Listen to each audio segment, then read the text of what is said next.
출발 증시와이드 2부 순서 이어가겠습니다. 11시부터 시청자 종목 상담 시간 준비되어 있습니다. 무료 문자 013-3366-0110, 전화 023153-2610번으로 주시면 가능하십니다.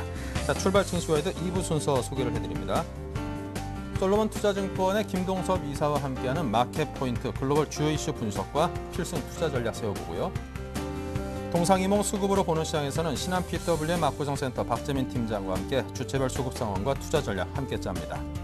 이슈 정복하기에서는 대성투자자문 안종호 주식운용팀장과 함께 유로존 경기 둔화에 이은 미국, 중국의 경기 둔화 우려에 대해서 짚어보고요.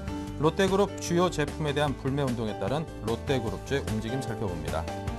네, 이성기의 나비 효과, 이슈와 트렌드를 통해 알아보는 주시장의 비밀스러운 흐름이 공개됩니다. 네, 글로벌 주요 이슈를 통해 시장의 흐름을 알아보는 김동섭의 마켓 포인트입니다. 자, 김동섭 이사 전화 연결합니다. 안녕하세요. 네, 안녕하세요. 네, 무디스가 지난주 이탈리아 국가 신용 등급을 강등한 데 이어서 후속 조치로 이탈리아 은행 13곳의 신용 등급을 무더기 강등했군요. 자, 이러한 사실이 시장에 미칠 영향은 어떤 것일까요? 무디스가 이탈리아 신용등급 강등하고 난 다음에 이제 바로 3일 만에 은행 13개 은행에 대한 신용등급 강등을 했는데요. 이게 일반적으로 이제 신용평가기관에서 국가신용등급 강등을 하고 나면 일주일 정도 안에 후속 조치로 나오는 것 중에 하나라고 보시면 될 것 같습니다. 은행이 어저께 신용등급 강등됐지만 사실 유로존은 상당히 견조했다는 얘기죠. 그러니까 결국 시장에서는 당연시 받아들였던 부분이라고 판단하고 있고요. 그러나 이탈리아가 이렇게 자꾸 코너에 몰린다라는 것은 유로존에는 별로 도움이 되지 않죠. 얼마 전에 얘기가 나온 것 중에 하나가 이탈리아가 질서 있는 상황에서 유로존을 탈퇴할 수도 있다라는 얘기가 있었거든요. 그 얘기는 그만큼 시장의 위험 요소가 되는 것은 사실입니다. 하지만 이 위험 요소로 인해서 독일에서 적어도 이탈리아나 스페인을 지원하는 부분에 있어서 강한 압력이 될 수 있는 부분이 있기 때문에 결코 나쁘다라고 할 수는 없고요. 일반적인 수순에 의해서 진행됐다라고 본다면 큰 문제를 부여할 문제는 아니지 않느냐. 오히려 지금 상황에서는 이탈리아가 국채 발행을 얼마나 성공적으로 계속 진행해 나가느냐에 더 포인트를 맞춰가는 것이 더 좋을 것 같습니다. 그러나 은행 신용 등이 하향되면 국채 금리도 올라갈 수밖에 없는 부분이 있기 때문에 여하튼 여러 가지를 문제로 봤을 때는 그렇게 좋은 상황만은 아니다라고 판단이 쓰고 있고요. 다만 현재 시장에서는 이것을 악재로 받아들이지 않고 있다라고 생각하시면 맞는 것 같습니다.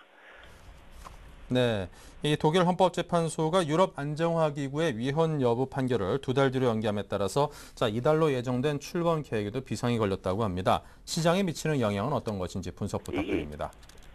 독일 헌법재판소가 사실은 정치적인 결정을 좀 했어야 되거든요. 정치적 결정을 해서 독일이 ESM이 원래 2013년 7월에 출범하기로 했었는데 좀 1년을 앞당겨서 일단 출범하는 그런 상황이었거든요. 근데 ESM의 지분율을 보면 독일이 한 27% 이상을 가지고 있는 상황이기 때문에 독일이 참여를 하지 않는다면 ESM은 안 되죠. 그 얘기는 결국 유로존 붕괴를 의미하는 것과 똑같은 상황이 발생할 수 있기 때문에 결론적으로 말하면 ESM은 독일 헌법재판소에서 통과가 돼야 됩니다. 근데 왜 독일에서 이것을 연기했는지에 대해서 참 궁금합니다. 시장의 주류들은 대부분 ESM을 헌법재판소에서 큰 문제 없이 인정을 할 것이다. 뭐 이런 얘기가 있지만 어쨌든 이것이 연기됨으로 인해서 시장에는 별로 도움이 안 됩니다. 왜 그러냐면 일단 시장이 특별한 악재가 없는 상태에서 상승 모멘텀이 없는 그런 상황이거든요. 그렇다면 ESM 같은 것은 깔끔하게 빨리 처리가 돼서 시장의 상승 에너지가 됐어야 되는데 오히려 이것이 뒤처지면서 9월 12일로 연기가 되는 그런 상황이었죠. 그렇다면 우리가 유로존에서 기대할 수 있는 것이 도대체 뭘까라는 생각을 해볼 수 있습니다. 유로존에서 이제 기대할 수 있는 것은 아무것도 없죠. 악재가 나오든지 아니면 호재가 나온다면 ECB, 유럽중앙은행의 마리오 드라기 총재가 지난번 통화정책회의에서 3차 LTR로는 생각을 안 했다. 국채 직매입도 생각을 안 했다. 이 말을 하는 바람에 금리 인하를 하고도 금리 인하 효과를 못 봤습니다. 그러고 난 다음에 바로 엎질러진 물을 주워 담듯이 우리는 지표가 나빠지면 모든 것을 할 것이다라고 얘기를 했었죠. 그것이 이제 그 통화정책 회의 때 얘기했다면 참 좋았을 것을 늦게 얘기하는 바람에 아무 효력이 없는 그런 상황이었습니다. 그러니까 결국 지금 ECB에서 금리 인하나 아니면 3차 LTRO를 할 수밖에 없는 상황이 될 수도 있다라는 거죠. 결국 지금 시장에서 유로존에 기댈 수 있는 것은 ECB 하나밖에 없고요. 또 아이러니하게도 그 헌법 소원을 제기한 부분이 이제 판결 나는 데 있어서 9월 12일인데 그날이 또 미국에서 FOMC 회의가 있습니다. 그래서 미국에서도 3차 양적 완화가 9월 12일이나 13일 사이에 결정될 수 있다라는 얘기가 계속 나오고 있기 때문에 9월 달은 정말 중요한 달이 될 거다라는 것을 미리 알려주고 있어요. 벌써 2달 전부터 얘기해주고 있습니다. 그러면 이걸 만약 기대 심리로 주가를 끌어올린다 그러면 지금부터 뭔가 좋은 재료를 내보내줘야 되겠죠. 이번에는 뭐 3차 양적은 확실히 될 거다라는 이런 부분. 그렇다면 오늘 밤에 벤 버냉키 의장이 오늘 밤 내일 밤에 그 의회에서 증언이 있습니다. 이때 무슨 코멘트를 좀 해줘야 한다는 거죠. 그럼 기대 심리가 한껏 부풀리면서 주가는 올라갈 수 있는 부분이 되죠. 어쨌든 시간을 벌었지만 중요한 순간이 좀 뒤쳐졌다는 것이 좀 아쉽긴 합니다. 하지만 시장에서는 그래도 기대 심리를 살릴 수 있는 시간을 벌었다는 것에서는 그냥 나쁘지만은 않은 거다라고 판단하고 있습니다. 네. 자, 오늘 코스피 지수가 좀 사흘 만에 하락세로 출발하고 지금도 소폭 하락하고 있습니다. 그 하락폭이 크지 않은 게 좀 다행이다 싶고요. 자, 오늘장 투자 전략 어떤 것을 제시해 주시겠습니까? 오늘도 역시 일단 수급에선 선물에서 외국인의 모습을 봐야 되는데 어저께도 제가 아마 그런 주가가 좀 밀릴 때 말씀드렸었는데 외국인이나 개인과 기관의 거래 양을 보면 별게 없는데 비결이 든다라는 얘기를 했었을 겁니다. 그러고 난 다음에 마지막에 올라왔죠. 오늘은 외국인이 선물을 매수를 하고 있는데요. 재미난 것은 아침에 한 거의 10포인트 넘게 하락을 했었죠. 그 시점에 참 중요한 게 하나가 있었는데 환율이 내려오고 있었습니다. 그 얘기는 무슨 말이냐면 여기가 바닥이라는 것을 알려주고 있는 거죠. 저점에서 선물을 최대한 환매를 하고 있고 그 다음에 이제 주가를 저점 대비로 상승시키겠다라는 의지가 서서히 보이는 상황이다라고 예상이 되고 있고요.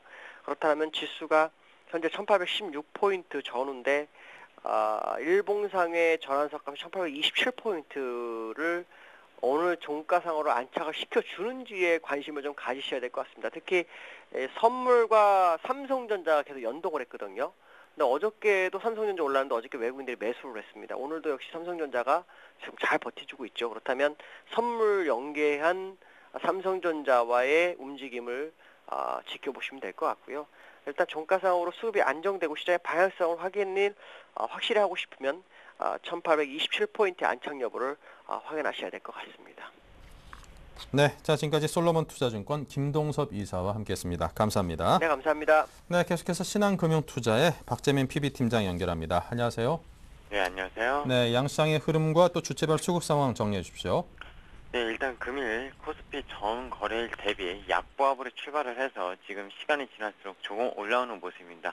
삼성전자가 빠졌다가 지금 강보합으로 올라오면서 지수를 끌어올리는 모습인데요.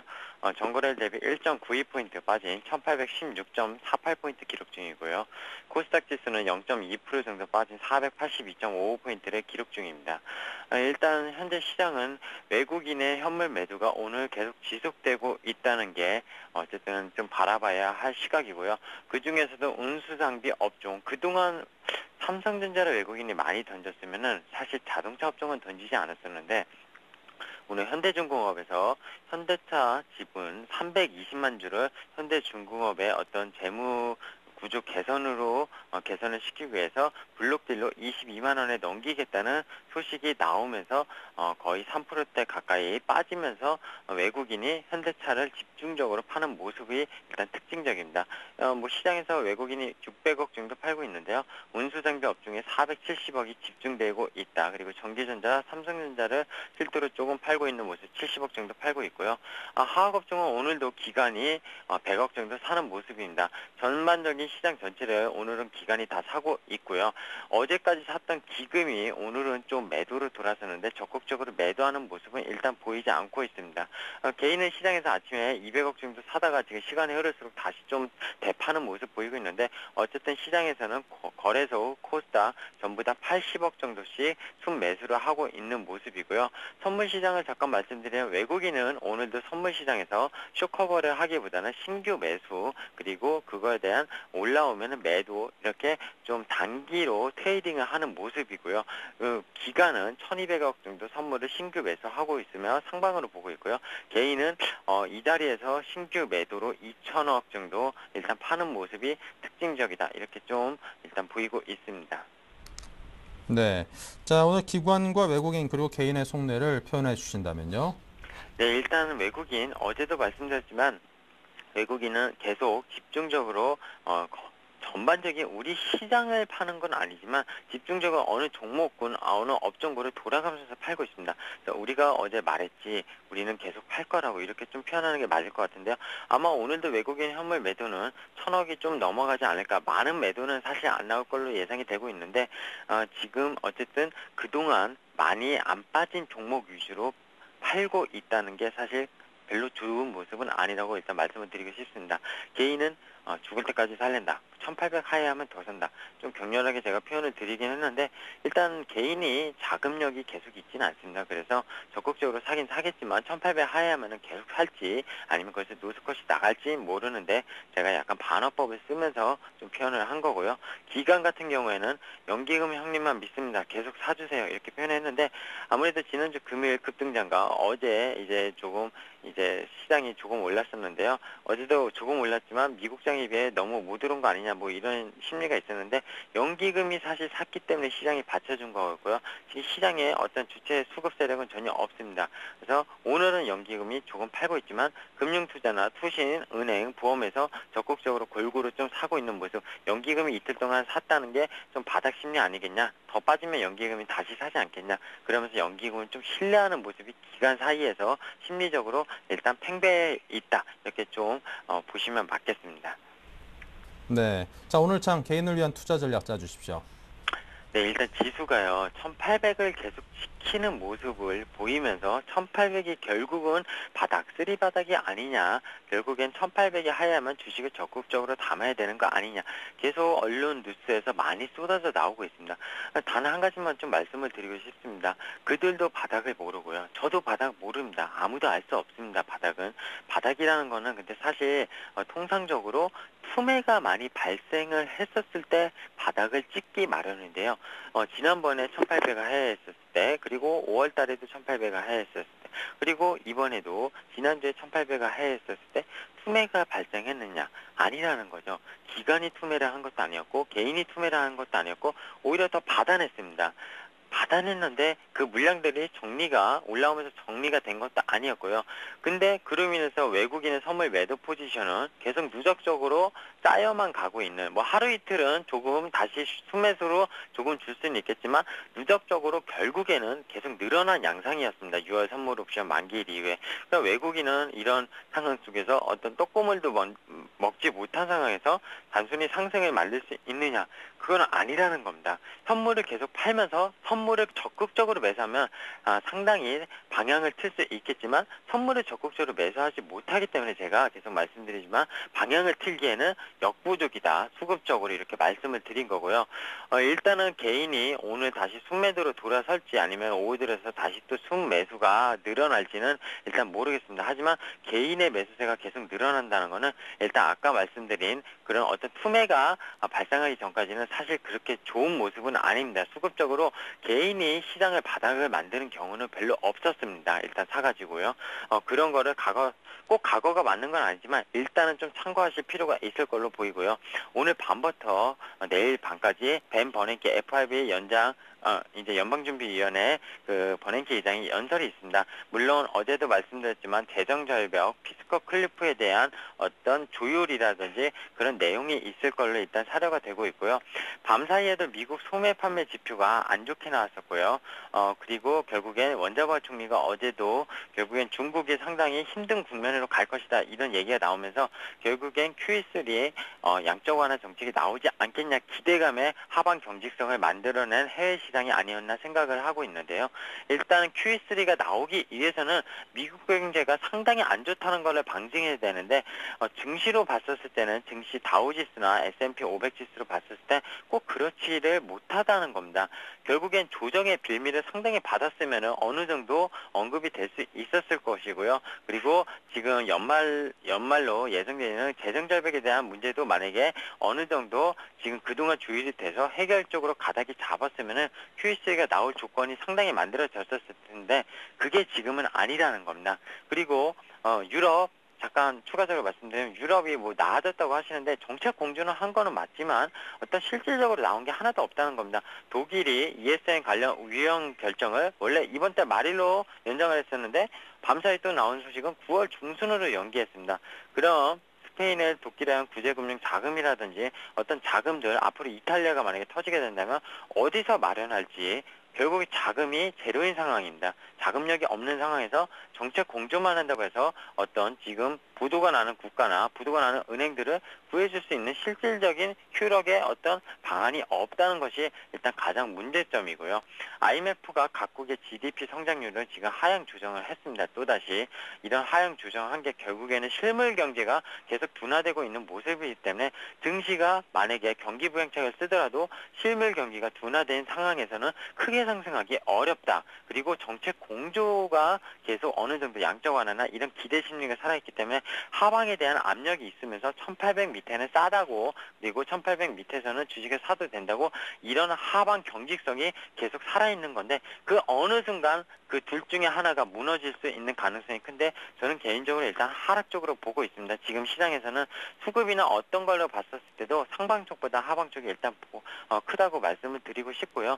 사실 오늘 이제 지수가 지금 말하는 사이 플러스가 나는데 삼성전자의 역할이 가장 크다고 일단 보고 있고요.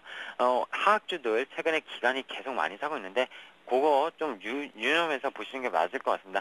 만약에 기관이 하락업종을 팔기 시작한다면 대규모로 팔기 시작하면 그때가 아마 바닥을 찍을 때가 아닌가 지수가 많이 밀리면서 그렇게 좀 생각을 하고 있습니다. 그래서 당분간은 계속 좀 시장을 상당히 보수적으로 계속 접근하시라고 여전히 좀 말씀을 드리고 싶습니다. 안타깝지만 이상입니다. 네, 시장에 대한 보수적인 접근이 아직까지는 필요한 때이다. 이렇게 정리를 해주었습니다. 지금까지 신한금융투자 PWM 압구정센터 박재민 PB팀장이었습니다. 감사합니다. 네, 감사합니다.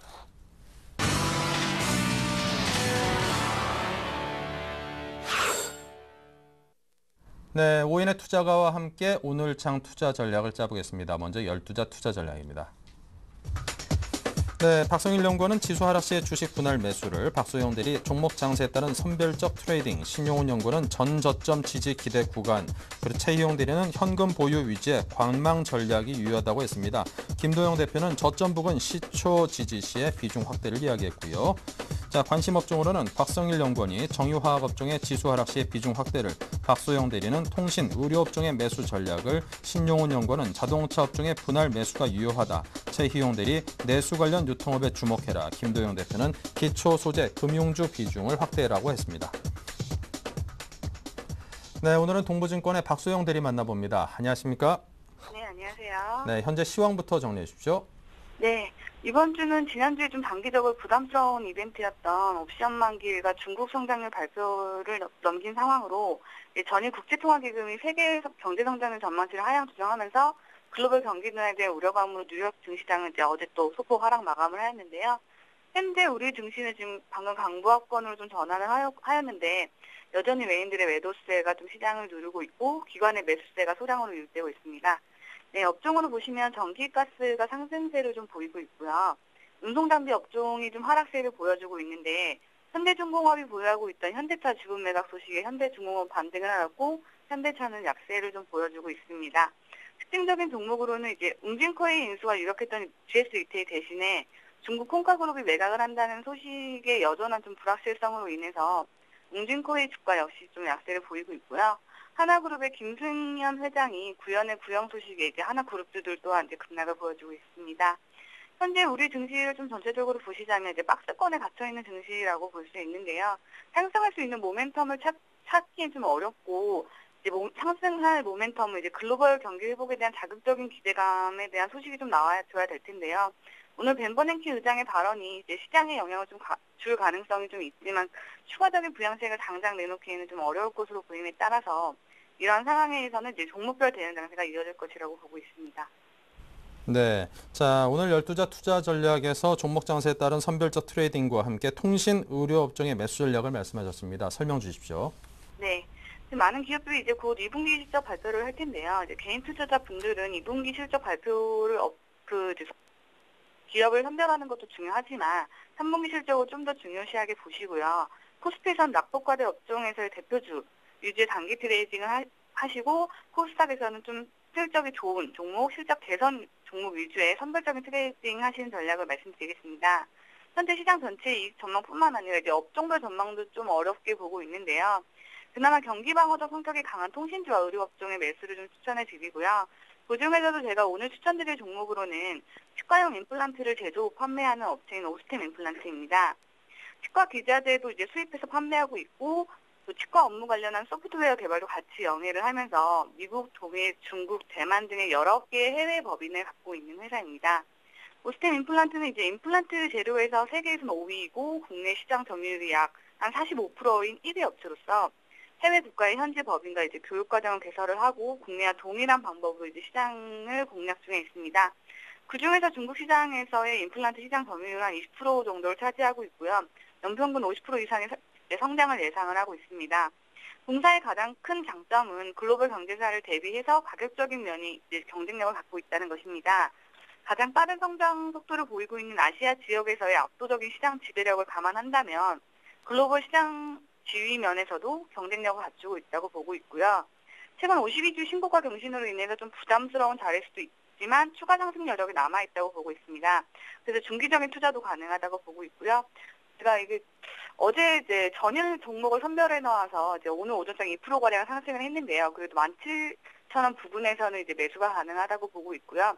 손절가는 16,000원, 목표가는 19,000원을 제시해 드리겠습니다. 네, 자 이렇게 해서 오늘 오스템 임플란트에 관한 설명을 들어봤습니다. 동부증권 박소영 대리였습니다. 감사합니다. 네, 감사합니다. 네, 오늘의 핫 이슈 살펴보겠습니다. 이슈 정복하기 박미라 아나운서입니다. 안녕하세요. 이슈 정복하기 박미라입니다. 오늘의 주요 이슈들 함께 정리해보겠습니다. 유로존의 경기 둔화와 함께 중국의 성장률도 점차 위축되고 있습니다.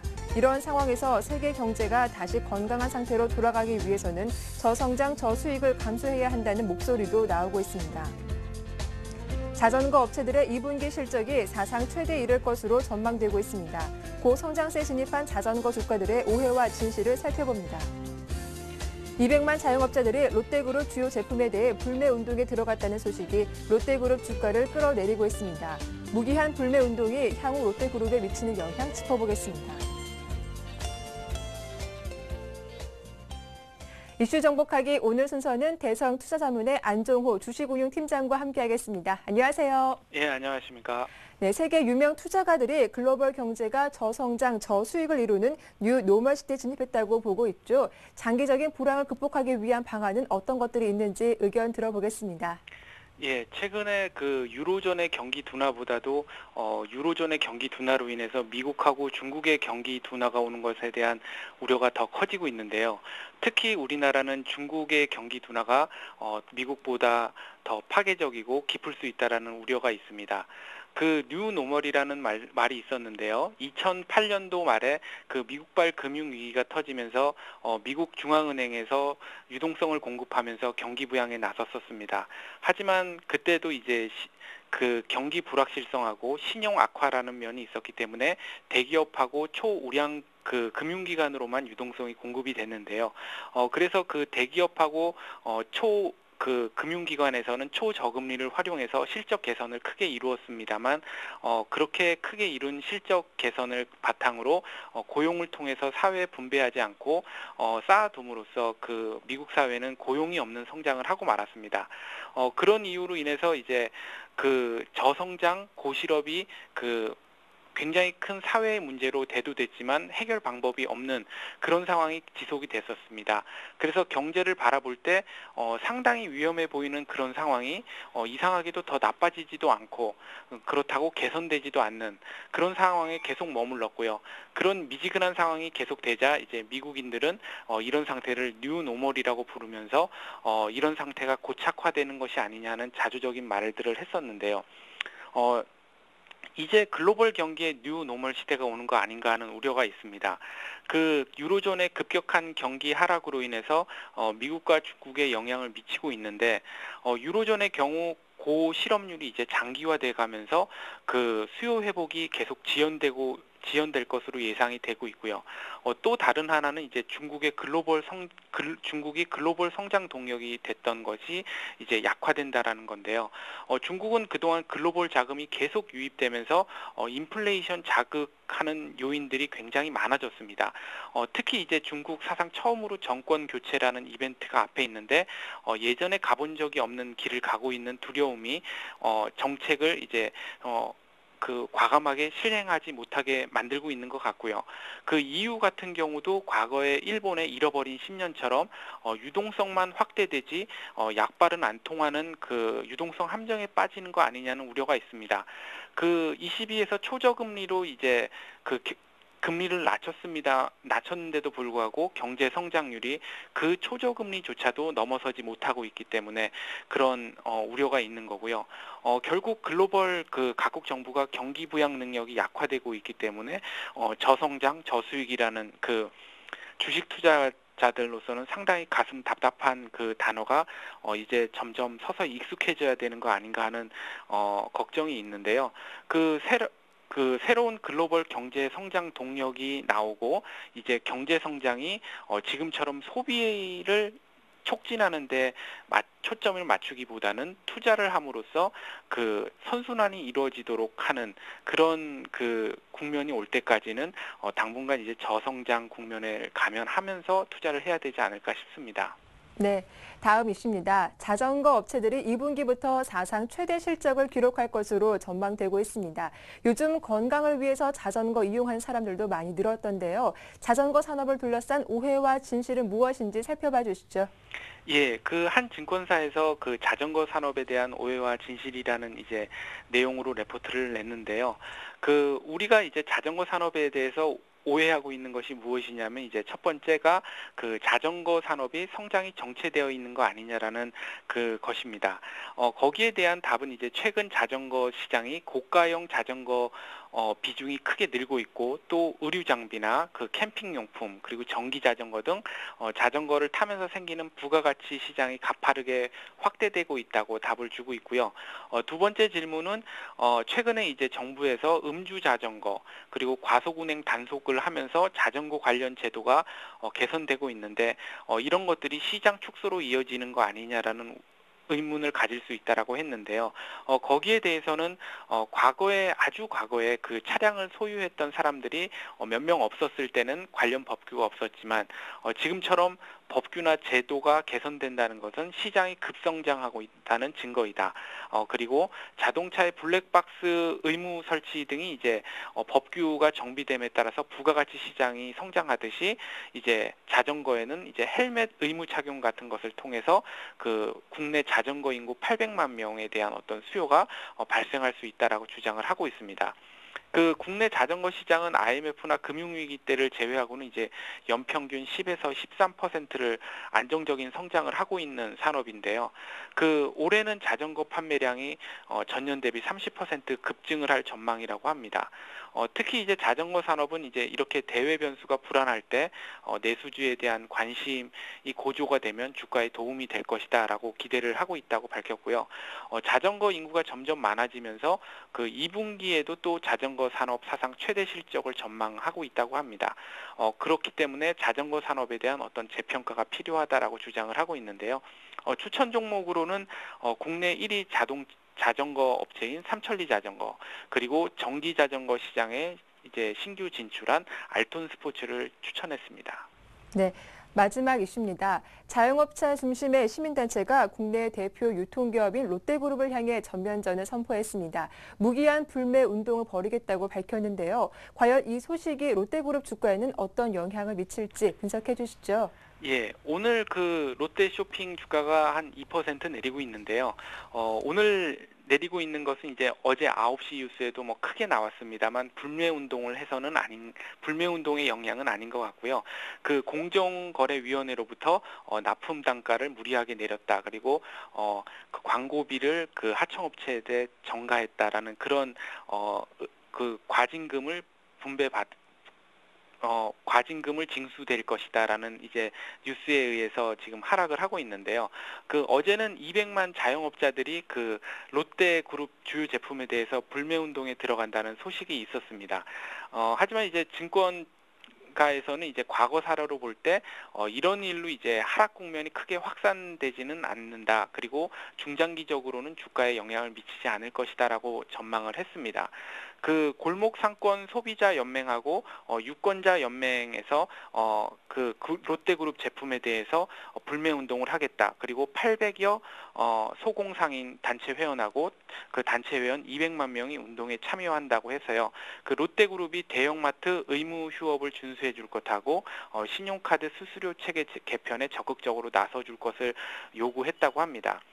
그 며칠 전에 정치권에서 기업 총수의 이제 횡령에 대해서는 집행유예를 제한한다는 법을 추진한다고 하니까 재계에서는 정치인하고 공무원도 그럼 집행유예를 제한하자라고 이제 언론에 반박 인터뷰를 하는 것을 봤는데요.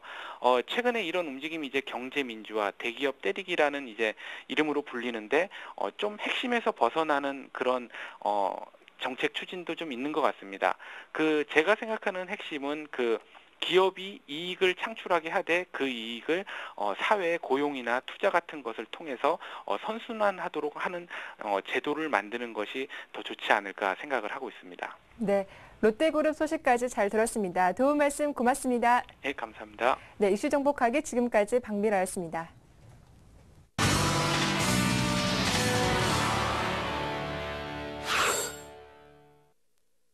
네, 중국 소식 듣겠습니다. 리딩투자증권의 우성재 팀장입니다. 안녕하십니까? 네, 안녕하세요. 네, 소식 전해 주십시오.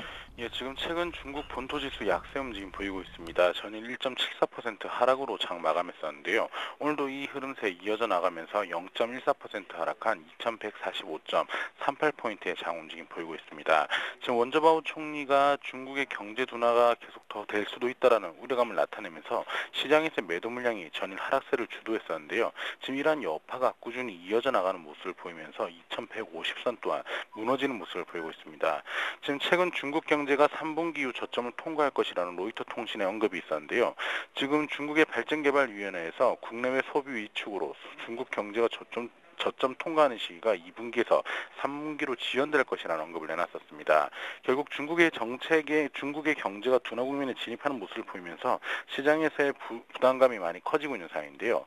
이와 함께 지금 중국의 경제 둔화 우려에 따른 긴축 기조가 완화될 것이란 이야기가 나오면서 시장에서의 이러한 부분들에 따른 안도감이 과연 나올 수 있을지 여부는 좀 지켜보셔야 될 것 같습니다. 지금 원저바오 총리는 부실 대출에 따른 금융개혁 부담이 증가하고 있다는 언급을 내놓으면서 부실 대출 비율이 계속 증가하는 것에 대해서 우려감을 많이 나타내고 있는 상황인데요. 지금 결국 중국에서의 정책적인 부분들이 변화를 한다라고 하더라도 중국 경제가 쉽사리 회복되지 못할 것이란 부담감이 지수 하락을 주도하고 있는 가운데 오늘 상하이 종합주가지수 감망 심리는 좀 많이 커질 것으로 보이고 있습니다. 결국 벤 버냉키 의장이 오늘부터 내일까지 상원과 하원에서 있는 연설에서 어떤 이야기를 하면서 미국 경제의 양적 완화 정책 기조가 나올 수 있을지 여부 또한 중요한 관심사가 되고 있는 가운데 중국 또한 이런 여파를 받는 것으로 보이고 있는데요. 결국 2150선에서 계속적인 혼조의 움직임을 보일 것으로 전망이 되고 있는 만큼 시장에 대해서는 계속적으로 좀 보수적인 시각을 가지고 접근하셔야 될 것 같습니다. 네, 자, 지금까지 중국 소식 정리해드린 우성재 팀장이었습니다. 감사합니다. 네, 고맙습니다.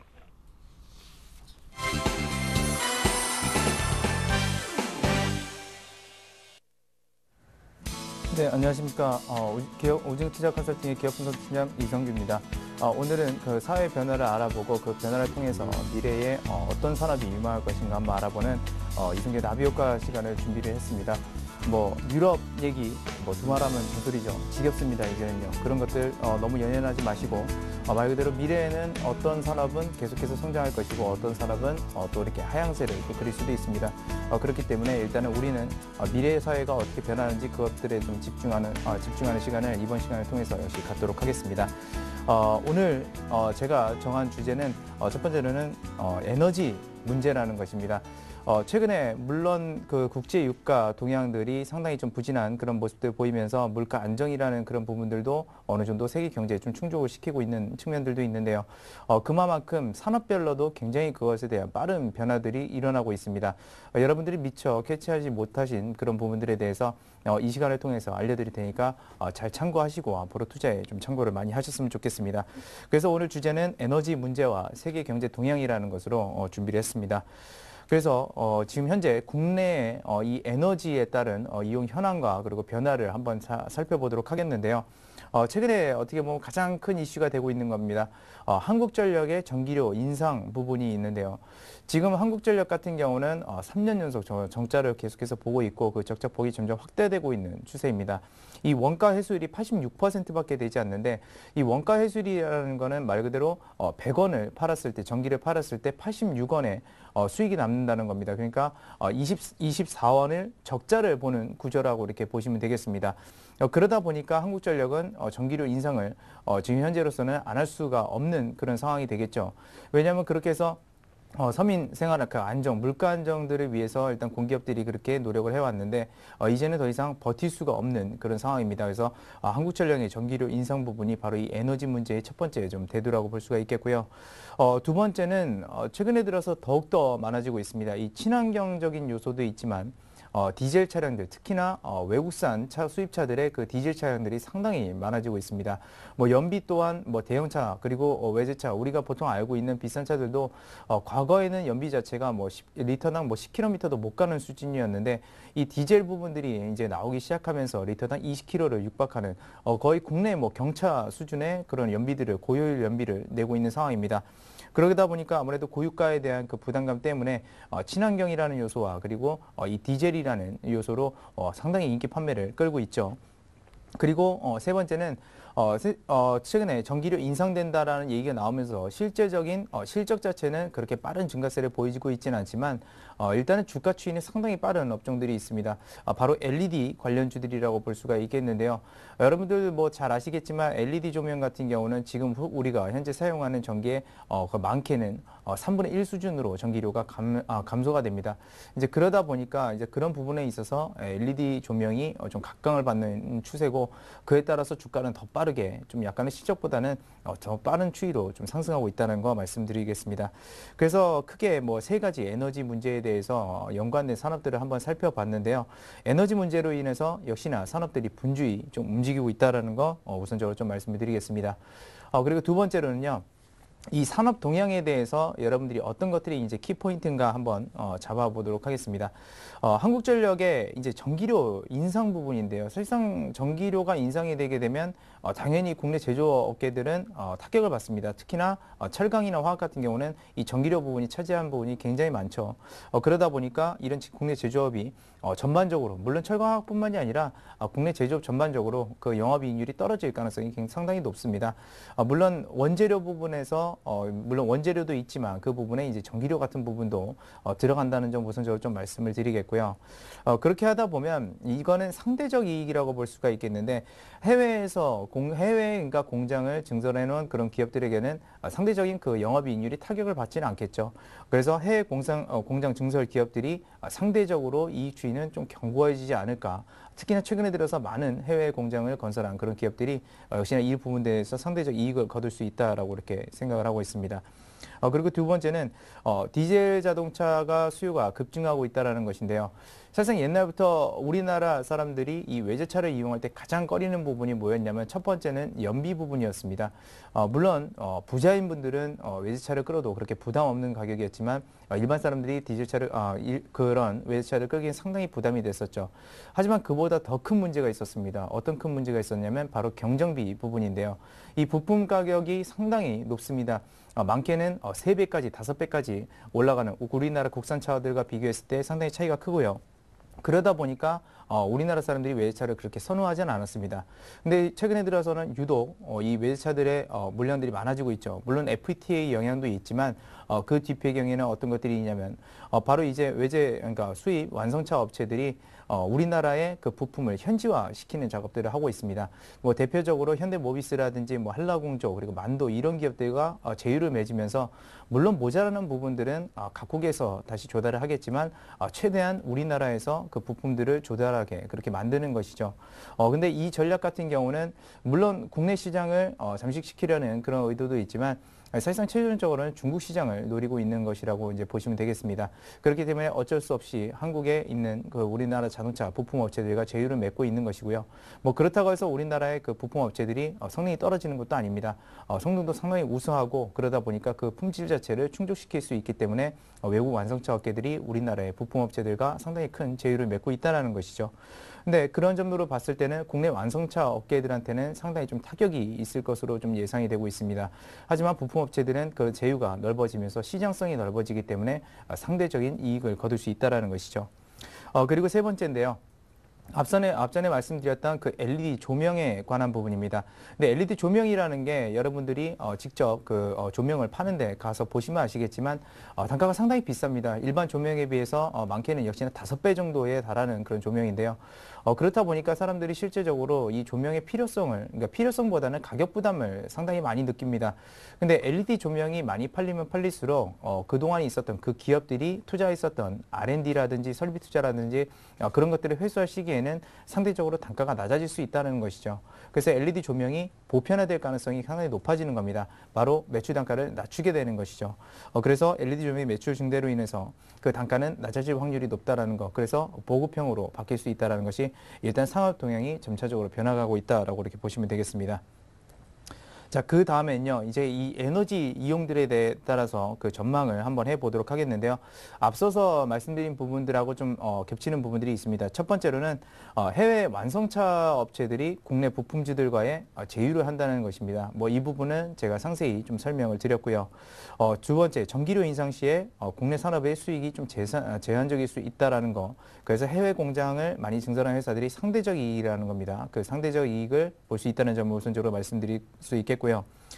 관세 철폐가 됩니다. 이제 FTA가 이미 시행이 됐죠. 그러다 보니까 관세 철폐로 인해서 수입 물량이 증대할 가능성이 상당히 높아지고 있는데 이 수입 물량이 증대하는 과정에 있어서 외국에서 외국에 지어놓은 그런 어떤 공장 같은 데서 조달할 가능성도 더 높아진다라는 것이죠. 현지에서는 생산했을 때 말 그대로 그런 전기료 인상이라든지 그런 부분들에서 부담이 되기 때문에 해외에서 더 생산력이 높아진다는 겁니다. 그럼 그렇게 봤을 때는 우리나라의 GDP 자체는 전체적으로 낮아질 가능성이 높다라는 것이죠. 그래서 경제 성장률 부분도 우리나라가 유독 약해 보이는 부분이 바로 이런 부분이다라고 볼 수가 있겠습니다.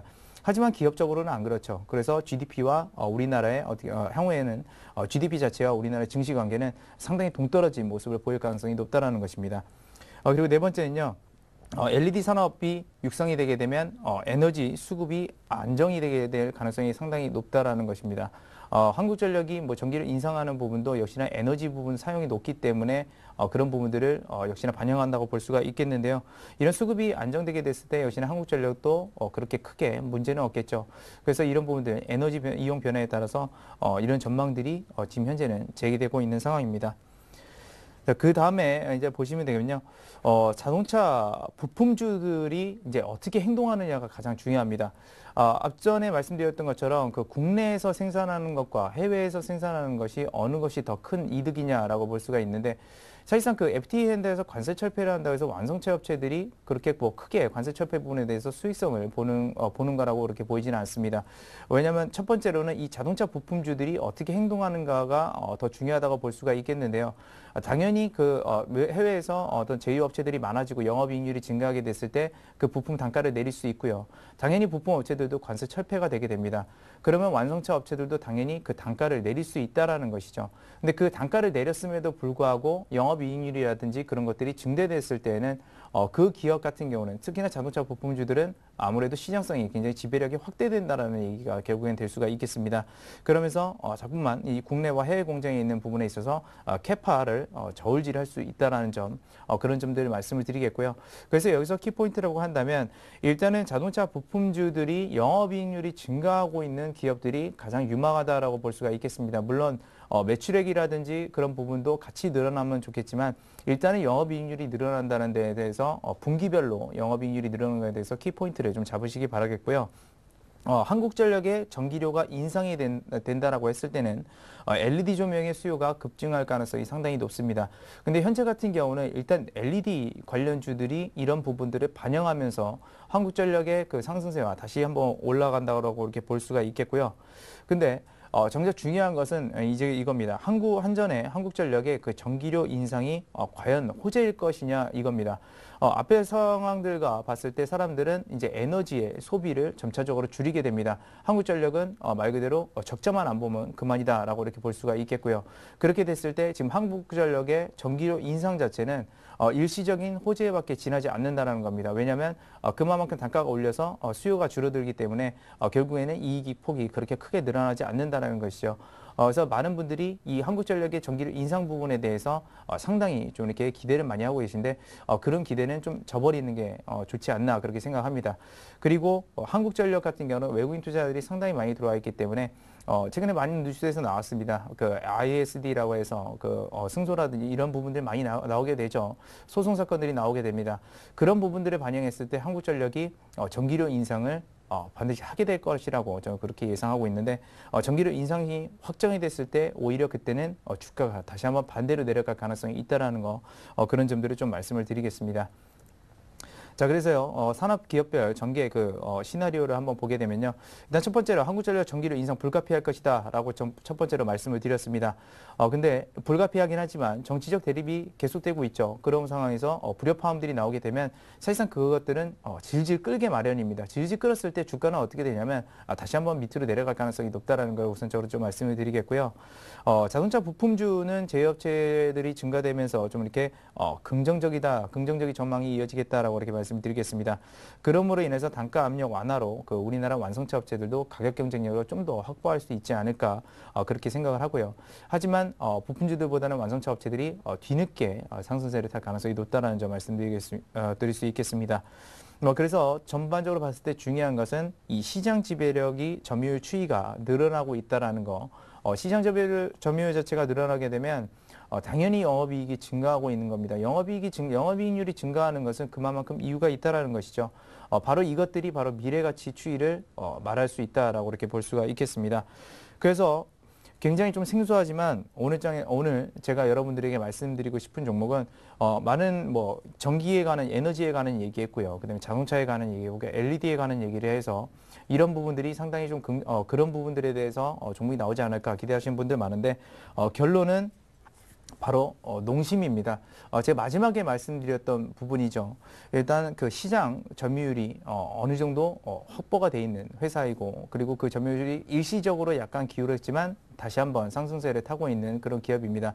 그래서 잃을 수도 없는 그런 시장 지배력이라는 그런 주제로 오늘 농심을 여러분들에게 좀 말씀을 드리겠고요.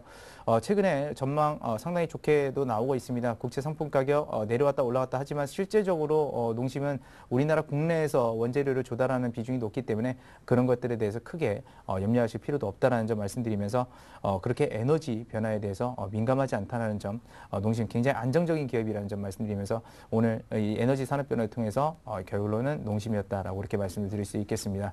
저는 다음 이 시간에 또 찾아뵙도록 하겠습니다. 감사합니다.